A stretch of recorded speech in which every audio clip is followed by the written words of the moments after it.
ஆனா இவர் முதல்ல ஆடின டியூட் எது தெரியுமா?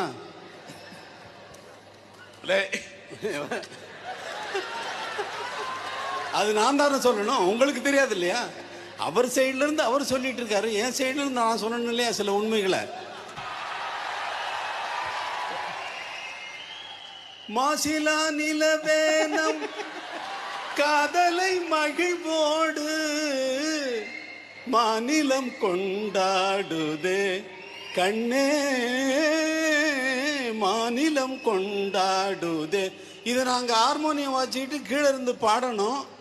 மதுரையில இருந்து வர்ற நடிகைகளோட இவரு பின்னாடி பூந்தோட்ட சீனு போட்டுக்கிட்டு மாசிலா நிலவேணும்னு இவர் கையை நீட்டி பாட, அவங்க 2 பேரும் சேர்ந்து பாட, கடைசியில் 2 பேரும் சேர்ந்து அவரு இவர் ஃபோக்கஸ் லைட் எல்லாம் செட்டப் பண்ணி வச்சுட்டு அது ஒரு சுத்தி அந்த நாடகம் நடக்கும். அந்த